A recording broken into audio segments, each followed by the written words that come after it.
আমাদের গত লেকচারে আমরা দেখেছিলাম যে কিভাবে মিডল টার্ম মেথড ব্যবহার করে একটা সমীকরণের মান বের করা যায়। তো আজকে আমরা সেই সমীকরণটাকেই ক্যালকুলেটরের মাধ্যমে সমাধান করে দেখব। লেটারগুলো আছে, তো ওই লেটারগুলো ওঠানোর জন্য আমাকে অবশ্যই আলফা প্রেস করতে হবে এবং যতগুলো হলুদ রঙের ডিজিটগুলো আছে বা লেটারগুলো আছে এগুলো ওঠানোর জন্য আমাকে শিফট প্রেস করতে হবে।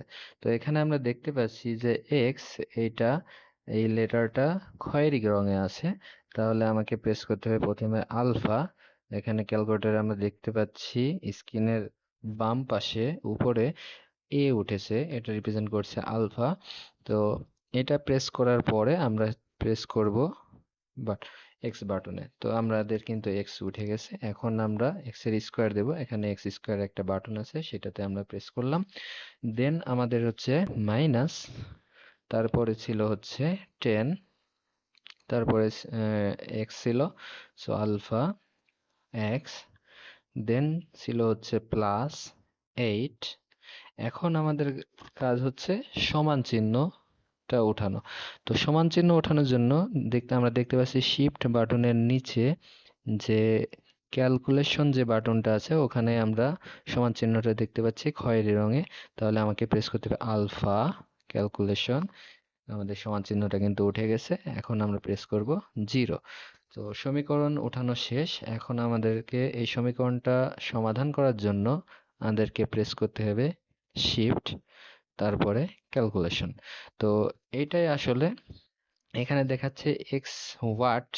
এখানে আমার কাছে চাচ্ছে যে এক্স এর একটা ইনিশিয়াল ভ্যালু দিতে, যাতে করে সে সমাধান করতে পারে। তো আমরা কিছুই জানি না, তো এক্স এর ইনিশিয়াল ভ্যালুটা আমরা জাস্ট 1 প্রেস করব, দেন সমান চিহ্নে প্রেস করব। এতে করে আমাদের ইনিশিয়াল ভ্যালুটা ইনপুট দেওয়া হয়ে গেছে। এখন আমাদেরকে প্রেস করতে হবে শিফট এবং ক্যালকুলেশন এই সমীকরণটা সলভের জন্য, কারণ এখানে সলভ যে শব্দটা সেটা কিন্তু হলুদ রঙে আছে। তাহলে আমাকে প্রেস করতে হবে শিফট এবং ক্যালকুলেশন। আমরা কিন্তু এই সমীকরণের অ্যান্সার পেয়ে গেছি। এখন এইখানে যদি এই সমীকরণটা ভগ্নাংশ আকারে আসে, কিন্তু আমাদেরকে যদি দশমিক আকারে আসে, যদি আমাদেরকে ভগ্নাংশ আকারে আউটপুট পেতে হয়, তাহলে আমরা জাস্ট প্রেস করব এই যে ক্যালকুলেশন বাটনের নিচে যে এ বি পূর্ণ সি, এ পূর্ণ বি বাই সি, তাহলে এইখানে আমরা প্রেস করলে কিন্তু একটা ভ্যালু পাবো। এখন এই সমীকরণটা নিজে থেকে সমাধান করা যায়। ভিডিওর শেষে সমাধানের সম্পূর্ণ প্রসিডিওর স্টেপ বাই স্টেপ দেওয়া আছে।